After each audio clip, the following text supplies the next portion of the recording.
大家好，歡迎嚟到 fight.com.hk 嘅 MMA 賽事簡報環節，熱鬥 offline，我係 Anthony。Featherweight 冠軍寶座突然真空，群雄立即烽煙四起。前大炮對戰英倫嘴炮，邊個先係真正船堅炮利？37歲之齡坐等 UFC， 來頭竟然咁猛料。大總統同首富再次大駕光臨陣容再次強大。美國邁阿密舉行嘅 UFC 314，亞歷山大沃卡諾夫斯基對 Diego Lopes 已經順利喺美國時間4月12日完成啦。當晚嘅 Main Event 勝出者更加能夠直接坐上 Featherweight 突然空缺出嚟嘅王者寶座。點解會咁突然嘅？事關原本嘅冠軍係 Featherweight 未嘗一敗嘅 Ilia Topuria， 自從上次喺 UFC 308衛冕成功之後，就決定挑戰自己升級去打 Lightweight。可能衛冕要 Featherweight 同 Lightweight 兩個量級兩邊走咁忙，老闆 Dana White 就話 Ilia 自己讓出條冠軍腰帶俾大家爭。白老闆咁講，大家就咁聽啦。難得有個冠軍寶座騰空 ，Featherweight 量級各大高手當然摩拳擦掌上嚟爭凳仔啦。結果現時排名第一嘅和哥 Volkanovski 同排名第3嘅 Lopes 立即擔好凳仔霸埋頭位，搶先爭奪呢條冠軍腰帶啦。另一個當晚焦點就係大總統又駕到啦。自上次喺紐約 UFC 309賽事之後，現任美國總統 Donald Trump 週六帶住一行人乘坐空軍1號去到邁阿密，現身今晚嘅 UFC 314賽事。今次大總統光臨嘅陣容更加強大，世界首富 Elon Musk 當然喺度啦。同行嘅仲有一大班美國重量級官員，除咗美國國務卿 Marco Rubio、衛生部部長 Robert Kennedy Jr. 外，連 FBI 總監、國家情報總監、德州參議員等等都坐喺大總統後面一齊睇拳。唔單止大人啦，就連大總統3個孫仔孫女 Elon Musk 個細仔都齊齊入場睇比賽。哇！今晚個場肯定十分安全啦。同往常一樣，當白老闆親自招呼大總統同首富一行人入場嗰陣，全場立即歡呼四起，聲勢浩大啊！除咗全場不停大叫 USA 外，有人仲立即舉起美國國旗同 Make America Great Again 嘅旗幟。3個旁述照舊立即放低個咪上前同大總統握手，就連前 NBA 名將 Shaquille O'Neal 都同大總統握手問好啊！講翻5場 main card 賽事，第一場 Light Heavyweight 嘅比賽，由排名第8俄羅斯選手 Nikita Krylov 出戰排名11美國選手 Dominic Reyes 嘅。比賽開始時 Krylov 已經不斷主動搶攻，但 Reyes 嘅防反打法一早已經為 Krylov 響起警號啦。比賽初段 Reyes 嘅一記 Counter Strike 差啲就落單到 Krylov 啦。第一回合中段 Krylov 一次右直拳攻勢，俾 Reyes 完全捉晒路。只見 Reyes 右手一帶，左拳一勾，立即打中 Krylov 嘅下巴。隨着 Krylov 應聲倒地 ，Reyes 上前補多幾拳。賽事喺第一回合嘅2分24秒 ，Reyes 以一記清脆嘅 KO 贏出賽事。曾經對戰 John Jones 逼到骨頭哥辛苦打足5回合嘅 Reyes， 賽後接受 Joe Rogan 訪問時表示自己已經翻晒嚟啊！嚟緊希望可以打啲前10位嘅拳手。Reyes 接連咁出色嘅表現，仲識得走去揾大總統握手合照，希望賽會識做啦。第二場 Featherweight 嘅比賽，由美國選手排名13嘅 Blaze Mitchell 出戰巴西選手 Gian Silva 嘅。情緒異常高漲嘅 Silva 第一回合就已經控制大局，即使 Mitchell 連番出腳攻擊，對 Silva 都冇乜作用。第一回合末段 Mitchell 諗住衝上前踢單 Silva， 反而 Mitchell 就自己送咗個斷頭台俾人，好彩最後 Mitchell 頂到第一回合完結啫。第二回合初段 Silva 曾經一個右直拳落單咗 Mitchell， 不過 Silva 竟然冇衝上去完結賽事，反而示意 Mitchell 起身再打過喎。去到比賽末段 ，Mitchell 又衝上前剔單逼 Silva 埋籠邊，點知今次俾 Silva 揾到個 Ninja Choke 嘅機會，隨着 Silva 落住個速帶 Mitchell 落地下 ，Mitchell 頂唔住 tap out 仲暈埋添啊！賽事就係咁，喺第二回合嘅3分52秒 ，Silva 以 Ninja Choke 勝出今場賽事，亦順利贏得今晚其中一個 Performance of the Night。賽後訪問方面，勝出嘅 Silva 打完都仲係咁 hyper，口水噴晒落鏡頭度。當 Joe Rogan 問佢下一場想打邊個嗰陣，Silva 就話要劍指 Featherweight 冠軍寶座。佢當晚就睇好 Diego Lopez 嘅，話希望下場同佢打。結果 Lopez 打成點？一陣話你知。第三場 Featherweight 嘅比賽，由排名第5墨西哥選手 Yair Rodriguez 出戰巴西選手 Patricio Pitbull。Pitbull 呢位37歲 UFC 新人，本身係前 Bellator 嘅 Double Champion， 分別喺 Featherweight 同 Lightweight 兩級稱王。但係面對手長腳長又後生啲嘅 Yair，Pitbull 真係打得有啲辛苦。兩位選手頭兩回合試探居多。Pitbull 主力轉入中路打 dirty boxing，Yair 就以長距離拳腳還擊，當中都有啲精彩嘅 striking 同埋 grappling 畫面出現㗎，但整體都係 Yair 佔優少少。全場最精彩部分落喺第三回合嘅中後段 ，Pitbull 一次進攻時 ，Yair 一個 counter lock down 咗 Pitbull， 然後 Yair 立即上前 ground and pound， 好彩 Pitbull 都入翻個 open guard 擋到一陣，仲嘗試下位啱巴。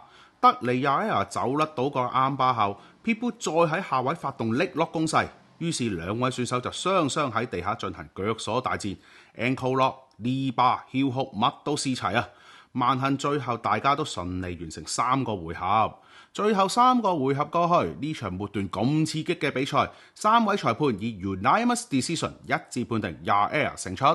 賽後訪問時段 ，Yair 表示本來想第一回合就解決 Pitbull， 但對方嘅經驗同技術都世界級，結果要打晒3個回合先至分到勝負。被 Joe Rogan 問到 Yair 下次想打邊個，墨西哥人就話嚟緊9月喺墨西哥，佢要打 title fight。吓？又 title fight？ 咁今晚贏咗個 Featherweight 嘅冠軍咪好忙？大家又點睇呢？第四場 Lightweight 嘅賽事，當晚嘅 Co-Main Event 由排名第7嘅美國選手 Michael Chandler 前大師出戰排名12英國選手 Paddy Pimblett。賽前俾嘴炮王 Conor McGregor 上中嘅兩位選手，重炮手前大師對上英倫嘴炮嘅壞孩子 Paddy， 雙方果然打得大開大合。Paddy 主力長距離攻擊，前大師就不斷向前打短距離 dirty boxing。第一回合前半段，前大師一次剔單帶咗 Paddy 埋籠邊，跟手一個重摔掉咗 Paddy 落地下。幾經前鬥，當前大師拿到 Paddy 個背脊埋籠邊嗰陣 ，Paddy 走得甩，仲想嚟個 Flying Triangle。最後大家都冇事，再一輪拳腳往來後就完成第一回合啦。第二回合兩人照舊大開大合，點知前大師中途一個前踢，踢到 Paddy 嘅下陰應一應，賽事要一度暫停啊！第二回合中後段，當前大師再次掟 Paddy 落地下 take back 嗰陣，今次 Paddy 成功逃脫，仲立即壓翻前大師嚟個 side control， 然後 Paddy 一輪地面攻勢，右拳又爭右後頸鎖，打到前大師相當狼狽。好在前大師都叫勉強捱過第二回合。第三回合初段 ，Paddy 一個右飛膝打中前大師嘅左拳骨，前大師立即血流披面。Paddy 上前發起猛烈攻勢，逼到前大師又一次 chicken run 避走啦。追逐咗一輪，今次終於到 Paddy 逼咗前大師埋籠邊，再嚟一個 power slam 掟翻前大師落地下。得勢不饒人 ，Paddy 立即發動猛烈地面進攻，經過一大輪又 backman 又 topman 又拳又爭 ground and pound 之後，拳證喺第三回合嘅3分07秒終止賽事 ，Paddy 以 TKO 勝出今晚賽事，亦贏埋今晚另一個 Performance of the Night。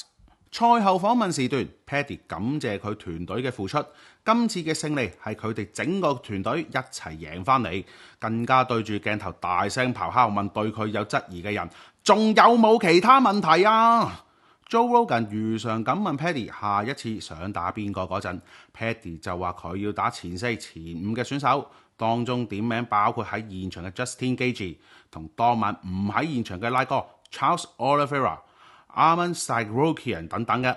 事實上，經過過去幾場出色表現 ，Paddy 已經證明自己由往日嘅英倫死小孩，成長為一個極具分量嘅實力選手。如果真係對上前5嘅大名，都應該有足夠實力對付，起碼票房都吸引啲先啦。唔知各位又點睇呢？歡迎留言討論下。最後一場當晚嘅 Main Event 兼 Featherweight 腰帶爭奪戰，由排名第1嘅澳洲選手 Alexander Volkanovski 和哥出戰排名第3巴西選手 Diego Lopez 嘅。呢場 Fight of the Night，和哥同 Lopez 兩位都打到拳如雨下。雖然頭3回合和哥都較為主動進攻，而且佔優，但雙方埋身拳來腳往嘅畫面都唔少，有幾次差啲就互相中拳 double KO 啦。Lopez 喺第2回合末段都曾經試過左右直拳 lock down 過和哥嘅。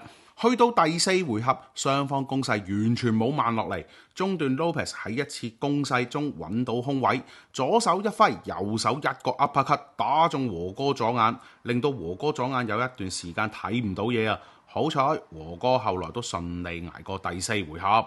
進入第5回合，雙方直頭火力全開，兩位多次左右直拳互轟對手。雖然中段和哥唔小心插到 Lopez 隻眼，但大家都未有慢落嚟啊！去到賽事末段 ，Lopez 指一指地下，示意和哥做個硬漢子，企喺度互轟。但深知點數贏晒嘅和哥點會理你啊？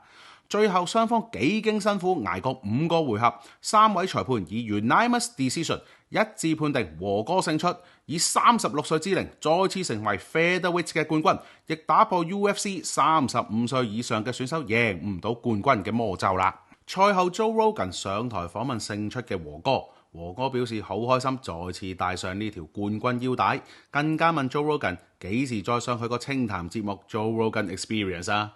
而未經全功嘅 Lopez 雖然俾人打到右眼腫晒，但都表示 I will be back。不過兩位大哥嚟緊都應該好忙啦。單係當晚另外2場 Featherweight 嘅勝出者已經話明要劍指佢哋，仲有其他今晚未出現嘅大名，好似 Max Holloway 咁。唔知會唔會又話要出嚟爭 title fight？Featherweight 量級嘅烽煙四起，睇嚟仲要維持一段好長嘅時間啊！5場賽事嘅回顧就告一段落，再一次感謝各位同我哋重溫呢晚比賽啊！下一場 Pay-Per-View 賽事 UFC 315將會喺美國時間5月中移師加拿大 Montreal 舉行，到時5場激戰，包括2場衛冕冠軍賽事，到時再同大家 offline 簡報。當然，中意呢條片記得幫我哋 like、comment、share， 有你哋嘅支持，我哋先有動力繼續做落去。密切留意 fight.com.hk， 我哋下次見。隆重宣布 fight.com.hk 正式進駐 YouTube 平台，更多元化資訊、更多精彩內容、更多單元環節將會陸續登陸我哋嘅 YouTube 頻道。仲等？立即 subscribe 我哋嘅 YouTube channel， 撳埋個鐘仔，咁我哋出新片第一時間通知你。Ready? Let's fight!